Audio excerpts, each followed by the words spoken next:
Despite their Christian appearance, the basic beliefs of Adventism and Mormonism are in direct conflict with biblical Christianity. The following is based on actual Adventist and Mormon publications, exposes these major doctrinal differences. The similarities these groups share are far too close to be mere coincidence.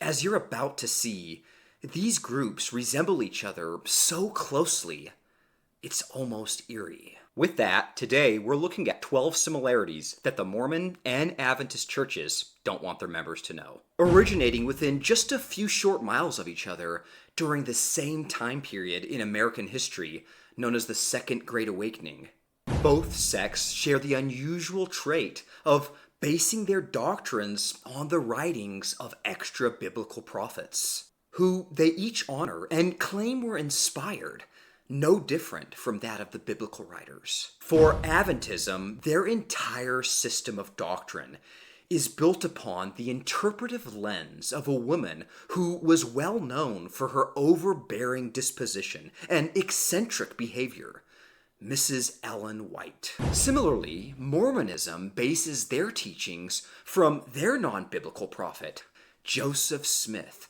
who was known for his treasure-seeking and storytelling, claimed to have found golden plates near his house in upstate New York, which supposedly contained a revelation from God from the beginning to the end of the world. Having received strangely similar messages, both of these prophets claim to have had direct revelations from God with the assistance of accompanying angels, with Mrs. White and Joseph Smith both having their first visions in a maple grove, and Ellen having her first vision only a few short months after Joseph's passing. In 1842, Ellen Harmon's second cousin, Agnes Moulton Culbreth Smith, became a wife of Mormon prophet Joseph Smith. Ellen would go on to adopt many of her teachings from Mormonism. The Mormons moved into Portland, Maine area in 1835, where Ellen was born and raised. And by 1842, when she had her first dream about entering a temple, she was a young lady of only 15. Ellen Harmon was only a small child when these events transpired, and the strong surrounding Mormon influence made a lasting impression on her. It is a well-known fact that Ellen had a ferocious appetite for reading and borrowing thoughts, ideas, and words from others, including Joseph Smith, as evident by Ellen's first vision compared to one of Joseph's visions.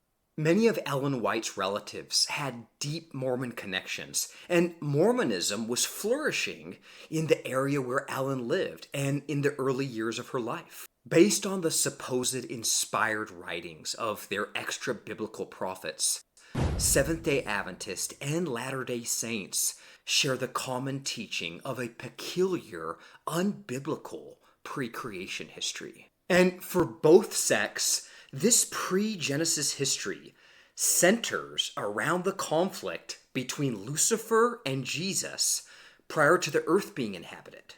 And for both sects, their distinct pre-creation history lays the foundation for their unusual beliefs. For Adventism, this conflict between Lucifer and Jesus sets the stage for the Adventist Great Controversy worldview, which declares that all-powerful God is on trial with Satan, with the entire universe watching and demanding that God prove his innocence. So this worldview puts God and his creation on equal levels, with Jesus and Satan fighting each other as equals. While on trial, God's character must be vindicated, and he must prove to the universe that he is innocent and fair to his creation. This great controversy worldview is the lens through which Adventists read the entire Bible.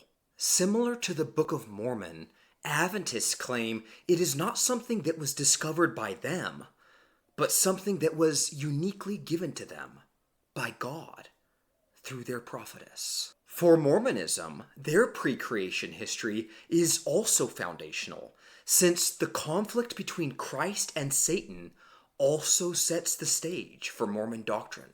According to Mormon teaching, the head of the Mormon gods called a great heavenly council meeting to decide the destiny of billions of spirit children.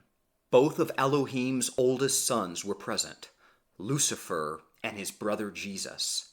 Lucifer presented his case to become savior of the new world. Desiring the glory for himself, he planned to force everyone to become gods. But the Mormon Jesus challenged this idea by proposing the idea of giving man his freedom of choice. The vote went in favor of the Mormon Jesus, who would become savior of the world. Lucifer, furious of the outcome, convinced 1/3 of the spirits to fight and revolt. Now notice, pay careful attention to these strikingly similar traits. Not only is a pre-creation history unique to these two religions only, but also the fact that both of these histories center around a conflict between Jesus and Satan, with Satan being the protagonist in each story. Evil is very proud and desires to be the center of attention. Also, notice how closely these stories resemble each other. In Adventism's pre-creation history, Satan argues God is unfair with his law. In Mormonism, Satan argues to force everyone to become gods, with Jesus arguing for free choice. So in Adventism, this part of the story is slightly swapped, with Satan arguing God is unfair with his law. It's obvious this is nothing more than another narrative version or series from the same author. Both clearly have the same author's fingerprints. Again, both doctrines revolve around this pre-Genesis history. But in contrast, and we have to pull this up, in biblical Christianity, the foundational doctrine isn't some conflict between Christ and Satan, since the Bible teaches they are far from equals. Instead, the message of Christianity is to believe in Jesus for salvation. Despite both groups originating roughly 2,000 years after Christianity began, both groups teach all other Christian denominations are an abomination, with each claiming to have the sole revelatory end-time message from heaven. Adventists and Mormons both insist on unusual, rigid health messages, with both denying Christ's declaration of all foods being cleansed. Despite their claims that salvation is by grace, both fundamentally deny justification by faith alone, which is seen in their insistence of works, by each maintaining a unique, rigid code of moral requirements. Latter-day Saints and Seventh-day Adventists are required to prove their own worthiness in unique ways, by which both groups denounce the biblical teaching of relying on the worthiness of Christ alone for salvation.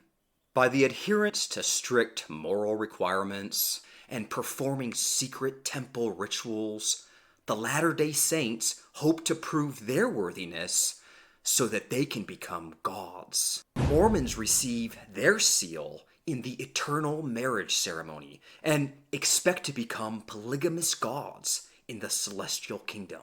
While Seventh-day Adventists teach the seal is not based on an eternal marriage ceremony, but instead, the seal is based on Sabbath keeping.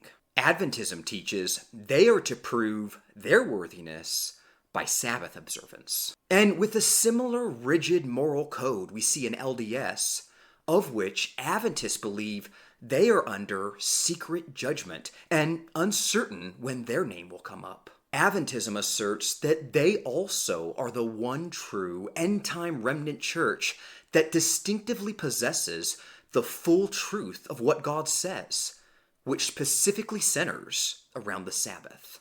And therefore, all other non-Adventist groups or Sunday-keeping churches are false, since they do not possess this full truth. So SDAs believe it is their duty as the remnant church to educate all other non-Adventist groups because They are clearly deceived and misled and clearly disobeying God's fourth commandment. They believe that in the end, religious leaders, the government, are going to make a law that you have to worship on Sunday. And they believe that Christian churches are going to hunt them down and kill them. And they say that observing Sunday Sabbath is taking the mark of the beast. It was Joseph Smith and Ellen White who originated most of these strange, bizarre doctrines, who millions today believe to be the truth.